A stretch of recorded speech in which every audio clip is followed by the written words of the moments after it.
For this week's memo to the president, I want to talk about the single greatest threat to American security and to our very way of life. No, I'm not talking about Iran, Mr. President. I'm talking about your unsolvable envy for your predecessor, President Barack Obama. I've talked about it on this program before, how you have to work through your seething resentment that a black man ascended to the presidency and then saved the United States from a crippling recession brought on by GOP governance and your greedy cohorts on Wall Street.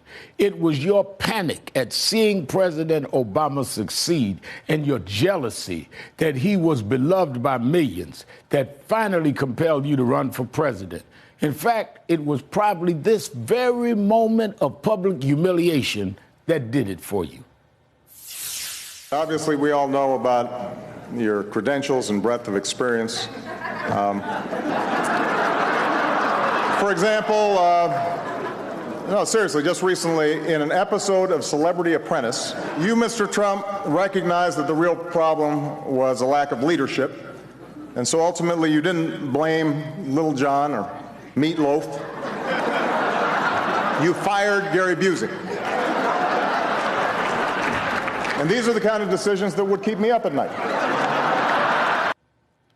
Even after you won the unpopular vote, you continued to let your inferiority complex get the best of you, making it your personal mission to undo as much of President Obama's legacy as possible. You overturned everything from clean water rules to civil rights protections in schools to regulations on chemical plants.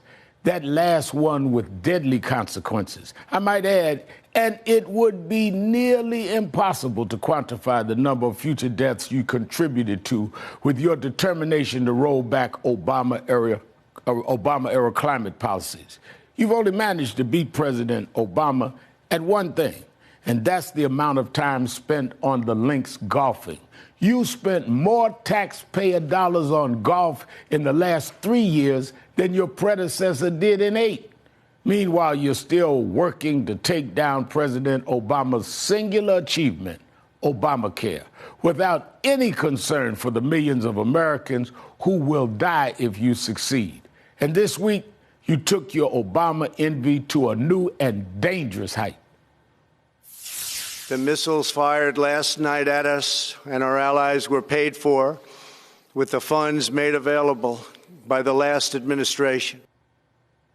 Let's set aside that multiple nonpartisan fact checkers have proven you wrong and turn instead to the cold-blooded malice of your lies. You're attempting to hide your incompetence by blaming Obama, a man who pursued peace alongside the very country with which you seem determined to make war. How many lives will you sacrifice on the altar of your ego? How many American troops must ship out to the Middle East to assuage your inferiority complex? Unfortunately, I know the answer.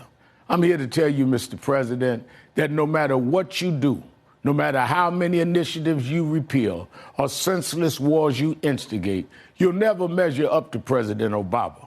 Maybe you should try to find a healthier way of working out your jealousy issues than ill-fated foreign policy moves or incendiary Twitter tirades.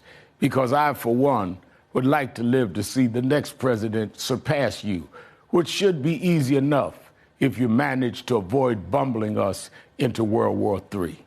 We'll be right back.